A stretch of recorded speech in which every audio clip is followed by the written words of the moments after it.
অতীতে বিএনপি যতবার দেশ পরিচালনা করেছে, বিএনপি প্রমাণ করে দেখিয়েছে যে এই দুটো বিষয় একমাত্র বিএনপি সফলভাবে করতে পারে কাজ। কি সেই বিষয় দুটো? সেই বিষয় দুটো হচ্ছে, এক, মানুষের নিরাপত্তা,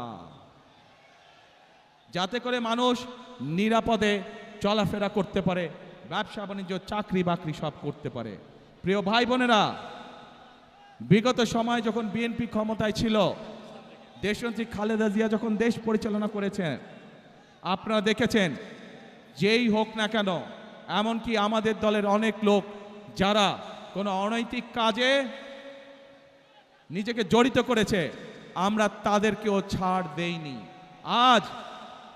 আজ এই দেশের জনগণ, এই দেশের মানুষ যদি বিএনপির পাশে থাকে, ইনশাআল্লাহ আগামী দিনে আমরা একইভাবে কঠোর হস্তে দেশের আইন শৃঙ্খলাকে নিয়ন্ত্রণ করব, যাতে দেশের সাধারণ মানুষ, খেটে খাওয়া মানুষ যাতে করে নির্বিঘ্নে জীবিকা নির্বাহ করতে পারে। প্রিয় ভাই বোনেরা, আমরা যতই পরিকল্পনা গ্রহণ করি, আরেকটি বিষয় আছে, যদি সেই বিষয়টিকে আমরা নিয়ন্ত্রণ না করি, তাহলে আমাদের কোনো পরিকল্পনা সফল হবে না। কি সেটি? সেই বিষয়টাও বিএনপি অতীতে প্রমাণ করেছে একমাত্র বিএনপির পক্ষেই সম্ভব সেই বিষয়টিকে নিয়ন্ত্রণ করা, এবং সেটি হলো দুর্নীতি।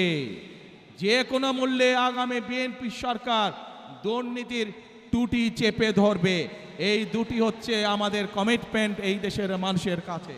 কারণ বিএনপি সরকার অতীতেও প্রমাণ করেছে, 96 সাল থেকে 2001 সাল পর্যন্ত যেই সরকার ছিল, তারা দুর্নীতিতে দেশকে নিচের দিকে নিয়ে গেছিল।